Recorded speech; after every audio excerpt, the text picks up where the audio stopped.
नमस्कार दोस्तों, स्वागत है आपका अपने YouTube channel crazy study point पर। तो देखिए, हम भौतिक विज्ञान के प्रीवियस ईयर एग्जाम्स में पूछे हुए क्वेश्चंस को डिस्कस कर रहे थे। तो आज हम SSC CGL 2019 में पूछे हुए सभी क्वेश्चंस को यहाँ पर डिस्कस करेंगे। तो स्टार्ट करने से पहले यदि आप चैनल पर नए हैं तो प्लीज़ चैनल को सब्सक्राइब कर लें और उसके जो बगल में बेल आइकन है उसको ज़रूर प्रेस कर लें, ताकि जब भी कोई नया अपडेट हो तो उसका नोटिफिकेशन आपको मिल सके। तो चलिए स्टार्ट करते हैं।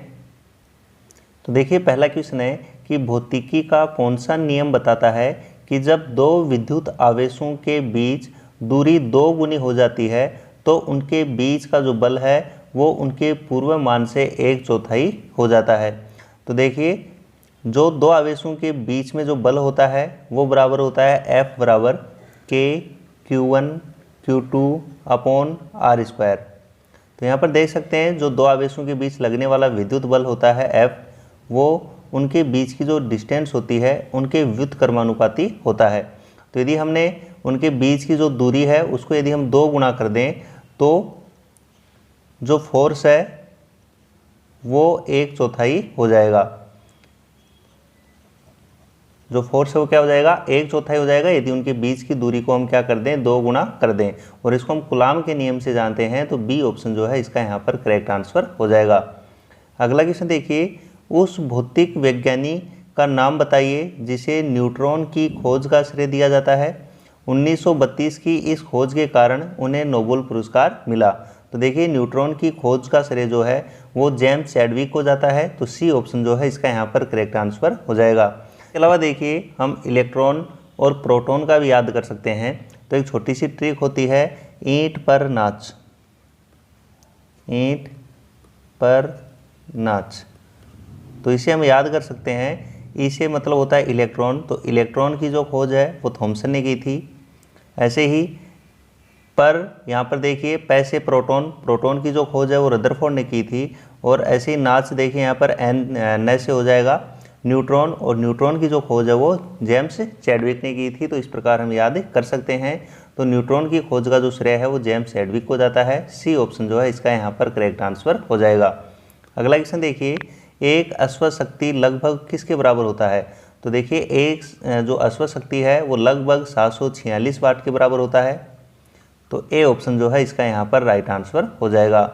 अगला क्वेश्चन देखिए, विस्तार गर्मियों के दौरान एफिल टावर को और लंबा कर देता है। तो देखिए, जब पदार्थ को उष्मा मिलती है तो उनके बीच की जो अणुओं के बीच की दूरी होती है वो बढ़ती है, जिसके कारण उनमें विस्तार देखने को मिलता है। तो ये तापीय विस्तार कहलाता है।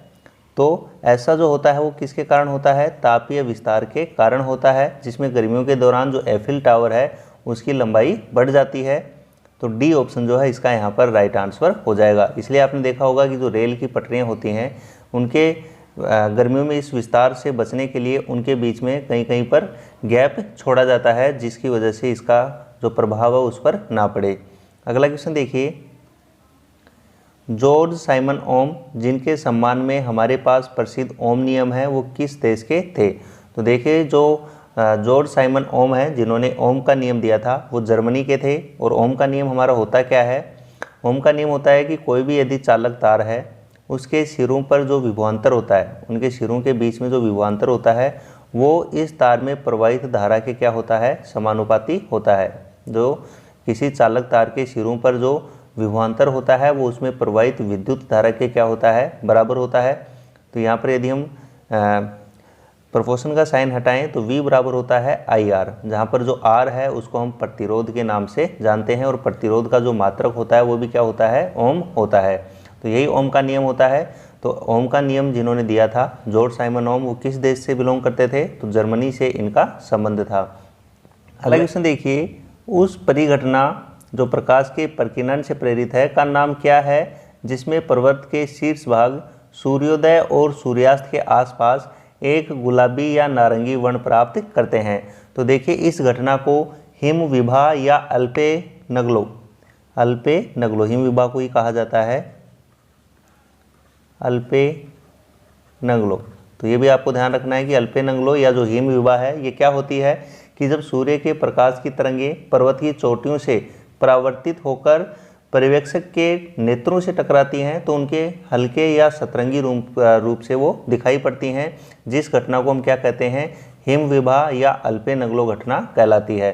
होता क्या है कि सूर्यास्त के समय जो पर्वत की चोटियों पर सूर्य के प्रकाश की जो किरणें हैं वो यहाँ से परावर्तित होकर जो पर्यवेक्षक होता है उसकी नेत्रों तक जब वो पहुँचती हैं तो वो गुलाबी या सतरंगी रूप से हमें दिखाई देती हैं। इस घटना को हिमविभा या अल्पेनगलो कहा जाता है। तो ए ऑप्शन जो है इसका यहाँ पर करेक्ट आंसर हो जाएगा। अगला क्वेश्चन देखिए, भौतिकी और खगोल विज्ञान में उस परिघटना का नाम क्या है जिसमें एक चुंबकीय क्षेत्र में प्रकाश स्रोत को रखने पर कुछ भिन्न आवृत्ति की दो या अधिक घटकों में वर्णक्रमीय रेखा का विभाजन सम्मिलित है। तो इस प्रभाव को हम जीमैन प्रभाव के नाम से जानते हैं। जीमैन प्रभाव के नाम से जाना जाता है। तो सी ऑप्शन जो है इसका यहाँ पर करेक्ट आंसर हो जाएगा। अगला क्वेश्चन देखिए, भौतिकी में वह कौन सा नियम है जो यह कहता है कि समान ताप और दाब की स्थिति में सभी गैसों के समान आयतन में अणुओं की संख्या समान होती है। तो ये अवोगाद्रो का नियम कहलाता है। ए ऑप्शन जो है इसका यहाँ पर करेक्ट आंसर हो जाएगा। इस नियम के अनुसार यदि समान ताप और दाब की स्थिति में सभी गैसों के समान आयतन में अणुओं की संख्या क्या होती है, एक समान होती है और 1 ग्राम अणुभार में इन अणुओं की जो संख्या है वो 6.02 इंटू 10⁻23 होती है, जिसे हम अवोगाद्रो संख्या के नाम से भी जानते हैं। अगला क्वेश्चन देखिए, एक दूसरे पर 120 डिग्री पर झुके दो दर्पणों द्वारा कुल कितनी छवियां या इमेज बनेंगी। तो देखिए, दो समतल दर्पण यदि थीटा कोण पर झुके हुए हों तो उनसे जो बनने वाली इमेज की संख्या होती है वो होती है 360 डिग्री अपॉन थीटा और -1। ये कुल छवियों की संख्या होती है। तो यहाँ पर देखिए, दोनों जो समतल दर्पण हैं वो 120 डिग्री के कोण पे झुके हुए हैं।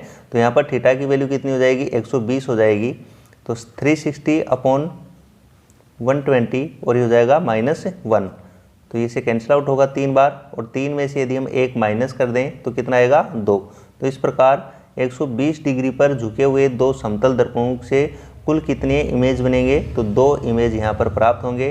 तो बी ऑप्शन जो है इसका यहाँ पर करेक्ट आंसर हो जाएगा। अगला क्वेश्चन देखिए, तापमापी या जो थर्मामीटर होता है में निम्नलिखित में से किसका उपयोग पारे के विकल्प के रूप में किया जाता है। तो देखिए, जो गैलिस्टीन होती है इसका यूज जो है हम तापमापी में पारे की जगह इसका यूज कर सकते हैं। जो गैलिस्टीन धातु होती है वो 3 धातुओं से मिलकर बनी होती है, गैलियम, दूसरी होती है इंडियम और तीसरी होती है टिन। इन तीनों धातुओं का मिश्रण रूप होता है गैलिस्टीन, जो तरल रूप में होती है, जिसको हम पारे की जगह थर्मामीटर में यूज कर सकते हैं।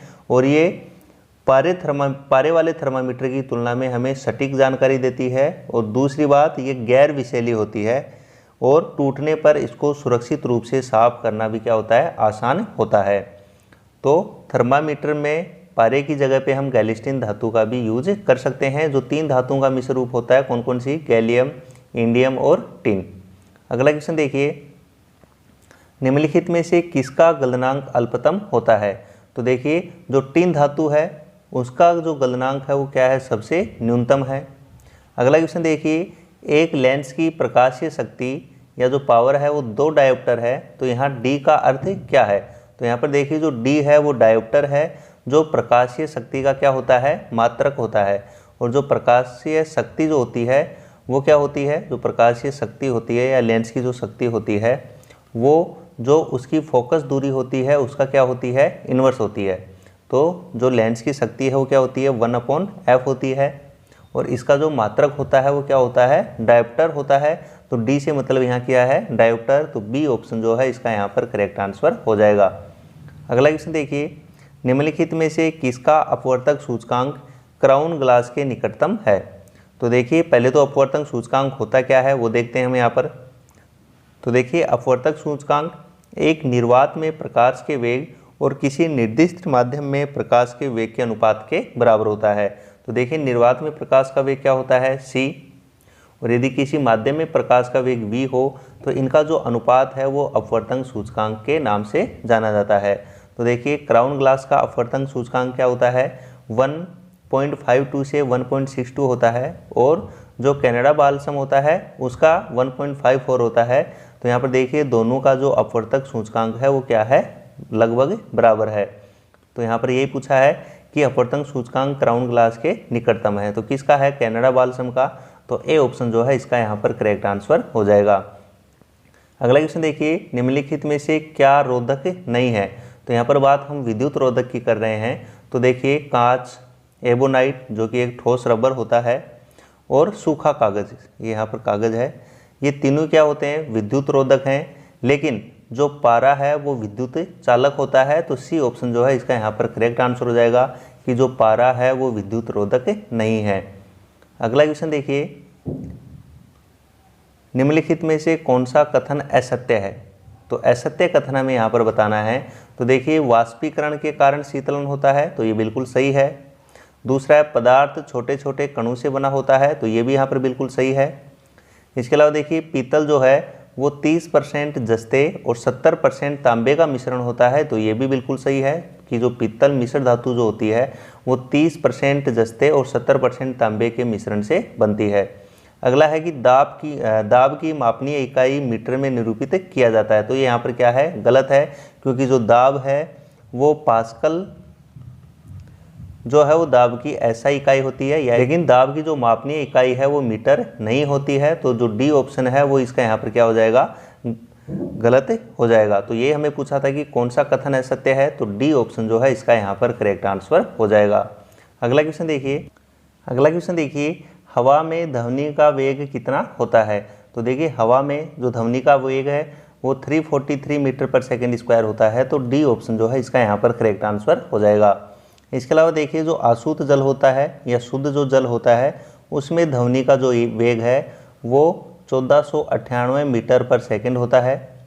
और जो समुद्री जल होता है, ये आशुद्ध जल की बात थी, जो शुद्ध जल होता है।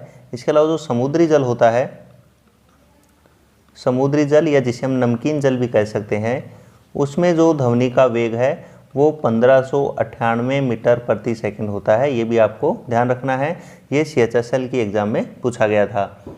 अगला क्वेश्चन देखिए, घरेलू विद्युत परिपथ में प्रयोग किए जाने वाले फ्यूज के लिए मूल्यांकन या जो रेटिंग है वो किसके आधार पर प्रदान की जाती है। तो ये विद्युत धारा के आधार पर प्रदान की जाती है। तो ए ऑप्शन जो है इसका यहाँ पर करेक्ट आंसर हो जाएगा कि जो विद्युत परिपथ में प्रयोग किए जाने वाला जो फ्यूज तार है वो उसका जो मूल्यांकन या जो रेटिंग है वो विद्युत धारा के आधार पर प्रदान की जाती है। तो ए ऑप्शन जो है इसका यहाँ पर करेक्ट आंसर होगा। तो ठीक है दोस्तों, यदि वीडियो आपको अच्छा लगा हो तो ज़्यादा से ज़्यादा लाइक करें, शेयर करें, और यदि आप चैनल पर नए हैं तो प्लीज़ चैनल को सब्सक्राइब कर लें और उसके जो बगल में बेल आइकन है उसको ज़रूर प्रेस कर लें, ताकि जब भी कोई नया अपडेट हो तो उसका नोटिफिकेशन आपको मिल सके। Okay, thank you.